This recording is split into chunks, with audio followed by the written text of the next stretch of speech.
Здравейте! Искахме да си купим простор, който се монтира на тавана.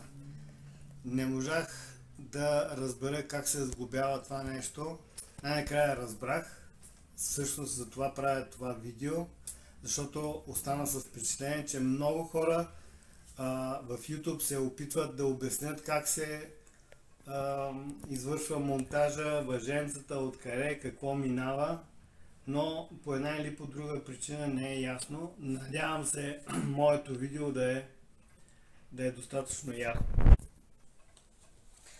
За целта, комплекта като го отворите, разделяте. В комплекта се съдържа дълго въженце, ето това дълго въженце, и късо въженце, и съответната тръба. Ние сме си взели комплект от 6 тръби, 1,60 дължина. За всяка тръба, върху която се закача прането, има съответно дълго въженце и късо въженце. И отделно има два ограничителя пластмасови, след малко ще ви ги покажа. И след малко ще обясня за какво служат те. Като допълнение искам за да ви е лесна работата, си правите една вдевачка. Вземете една свинска опашка, отрязвате този край, сгъвате я на две и тази част, която остава обла, и я притискате, за да е наистина, за да стане така по-остра. След малко също така ще видите за какво ще се нуждаете. Вече сме на балкона. Предварително съм монтирал държачите. От едната страна два държача и от другата страна два държача. И после има една по-малка част, която се монтира задължително в страни. Като пуснете един отвес отгоре, тя да е в страни, която да държи въжетата. Сега, много е важно да прецените следното нещо.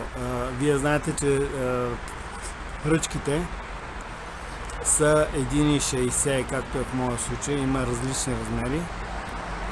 Много е важно да изчислите точно разстоянието между държачите, между двата от едната страна и двата от другата, да е точно 1,60, плюс-минус 1-2 см, не е от голямо значение, но да са точни. Сега започваме. Слагаме, да речем, започваме с късото въженце. Тези хапи се махат. Единият край на въженцето се вкарва в тапата. Прави се хубав възел. По възможност да се губи по-малко от дължината на въжето, за да се направи този възел.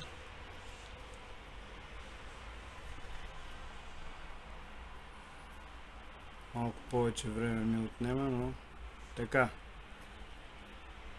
Вкарва се и въжето се издърпва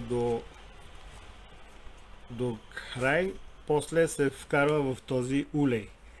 След което хапата отново се поставя хубаво навътре в това. Абсолютно същата процедура се прави с дългото въже. Единият край на дългото въже.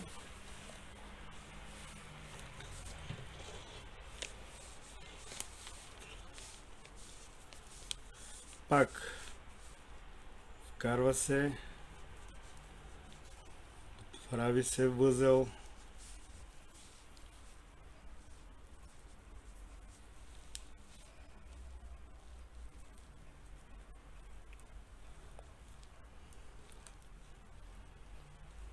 Айде бе.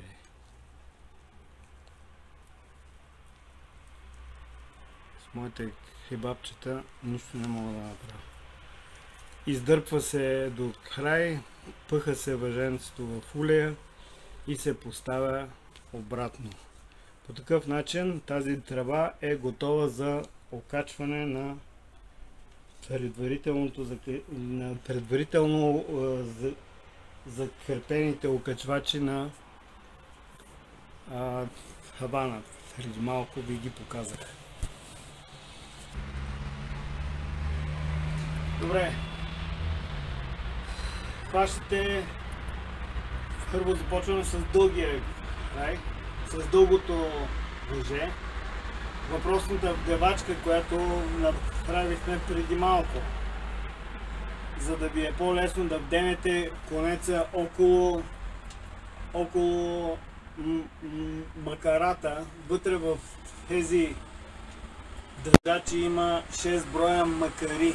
6 тук и 6 на другите два.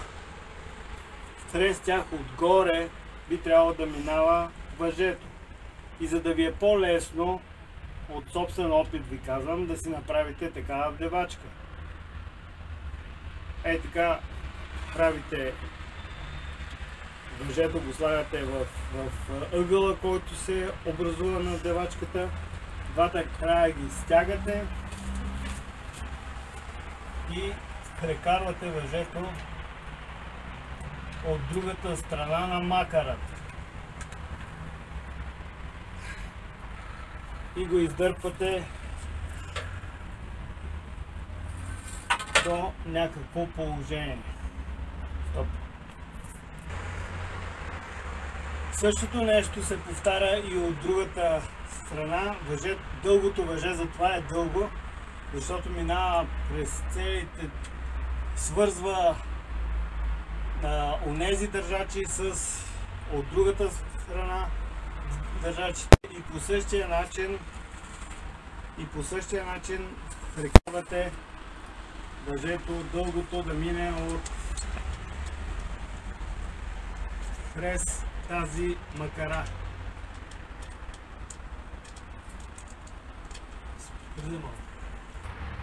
Ето, готово е. Издърпано е въжето. Дългото въже е готово. Сега се заемаме с късото въже. Стоп. Добре. Сега специално частта с късото въже, която изобщо не разбирах, и всъщност това е най-неразбираемото нещо. Късото въже минава заедно с дългото въже през съответната макара. Заедно минават. Значи там минава само дългото въже от онази страна. Тук минават и двете въжета.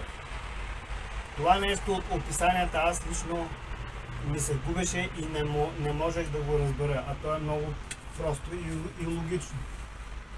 Значи късото въже го прекарваме по същия начин от другата страна.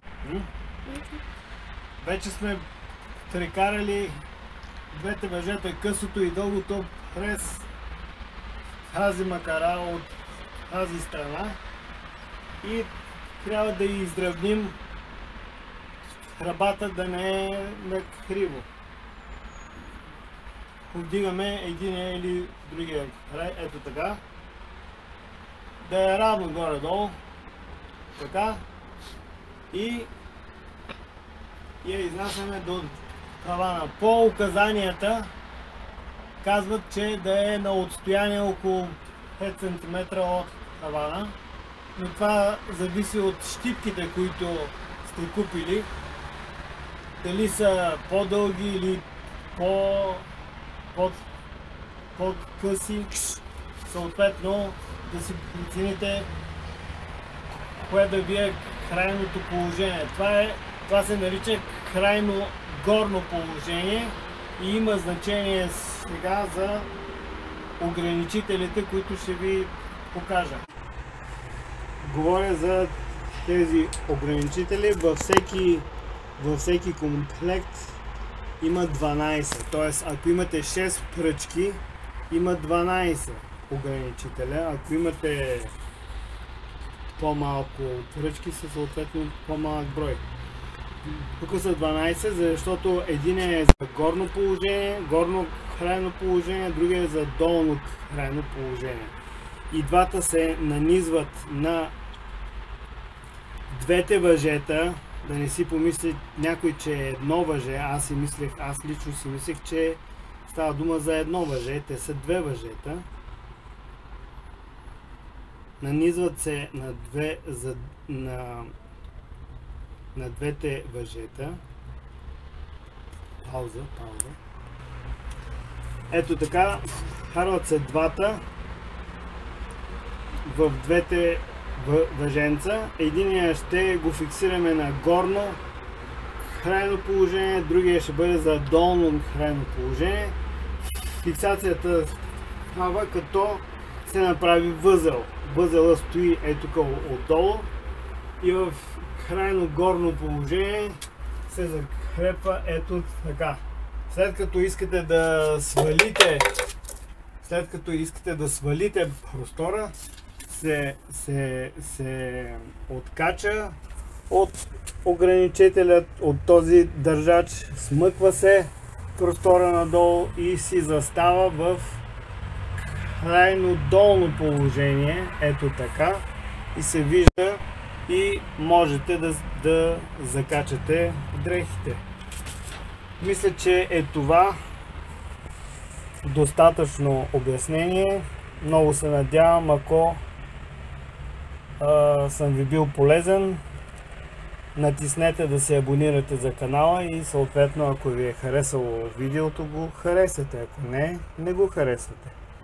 Живи и здрави и весела 2023 година!